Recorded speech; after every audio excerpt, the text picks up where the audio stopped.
Tonight, a Leicester-based charity already at the centre of a row over money is now being investigated by the Charity Commission. Well, last week we revealed how the Bhaarat Welfare Trust spent nearly £100,000, which it was given for safekeeping. That money had been raised for the building of a new crematorium for Hindus and Sikhs, but was used for projects abroad. Our reporter Samir Kalyani has been following the story. Last Monday, I reported how Bhaarat Welfare Trust on Loughborough Road in Leicester spent more than £96,000 on charitable projects in India. This was the same money that was supposed to have been kept aside for the Shantidham project, a group that had raised funds locally for a purpose-built crematorium. Bhaarat Welfare Trust told us in a previous statement that its own trustees decided the project was no longer viable, and so it spent the cash.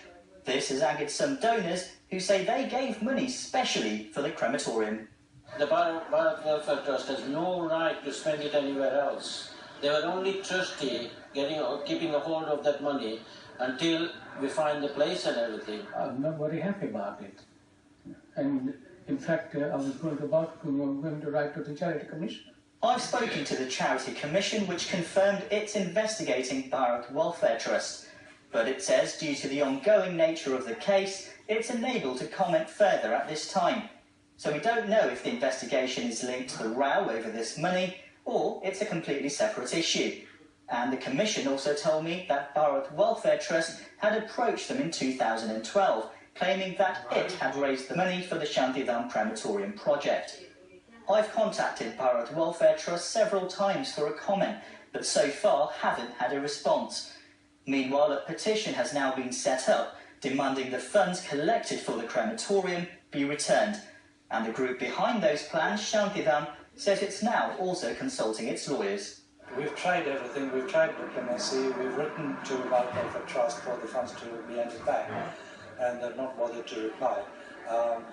According to the Charities Commission, they've said that perhaps we need to take action in the form of a police report first, and then launch a complaint. Many people I've spoken to in the Indian community in Leicester feel very strongly about this issue, and it appears the pressure seems to be building on Bhaarat Welfare Trust to defend its decision and answer calls for the money to be returned.